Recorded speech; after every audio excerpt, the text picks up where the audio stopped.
आर्वीत माजी ग्रामपंचायत सदस्य विठ्ठल पाटलांच्या पाठपुराव्याला यश.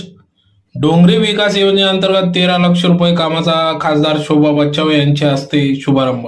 याबाबत अधिक वृत्त असे की धुळे तालुक्यातील आर्वी येथील माजी ग्रामपंचायत सदस्य विठ्ठल पाटील यांनी गेल्या अनेक दिवसांपासून आर्वी गावात विविध कामांच्या संदर्भात पाठपुरावा केला.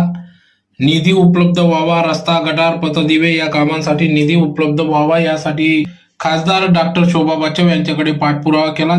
त्याची दखल घेत खासदार डॉक्टर शोभा बच्छाव यांनी विविध विकास कामांचा धडाका सुरू केला असून आर्वीत आज 13 लाख रुपये निधीतून डोंगरी विकास योजनेअंतर्गत 13 लाख रुपये उपलब्ध करून दिले.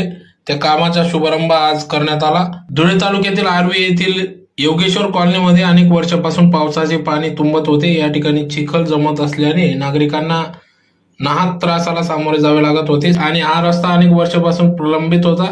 नवीन रस्ते काँक्रिटीकरण व्हावा असे परिसरातील रहिवाशांची आणि तेथून वाहतूक करणाऱ्या नागरिकांची मोठ्या प्रमाणात मागणी होती. तर या संदर्भात माजी ग्रामपंचायत सदस्य विठ्ठल पाटील यांनी खासदार डॉक्टर शोभा बच्छाव यांच्याकडे पाठपुरावा केला व मागणी केली. सदर बाब लक्षात घेता खासदार डॉक्टर शोभा बच्छाव यांनी लवकरात लवकर निधी उपलब्ध करून देईल असे आश्वासित केले होते. त्यानंतर या ठिकाणी आज निधी उपलब्ध करून दिला व त्याचं उद्घाटन देखील आज करण्यात आले. तर या प्रसंगी या ठिकाणी खासदार डॉक्टर शोभा बच्छाव यांच्यासह काँग्रेस पक्षाचे ज्येष्ठ नेते डॉक्टर दरबारसिंग गिरासे, माजी सरपंच नागेशआप्पा देवरे, अनिता विठ्ठल पाटील, गणेश गर्दे, भगवानआप्पा गर्दे, शिवसेनेचे जिल्हा प्रमुख अतुल सोनवणे, सुनील शिंदे, भरत बागले, सुभाष गायकवाड महाराज, भगवानआप्पा गर्दे, विनायक शेठ, विश्वास शिंदे, डॉक्टर दिनेश बच्छाव आदी सर्व पदाधिकाऱ्यांच्या उपस्थितीत या ठिकाणी उद्घाटन करण्यात आले.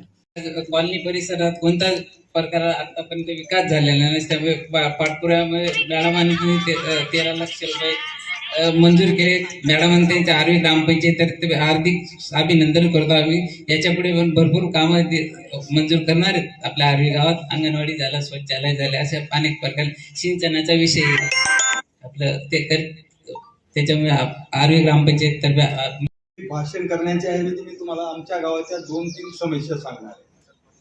पहिला म्हणजे आता जो आमचा इथं ब्रिज होतोय त्याच्या दोन्ही आजूबाजूला खालून इकडच्या लोकांना डोंगरकडे किंवा इकडे जाताना त्याला व्यवस्था पाहिजे.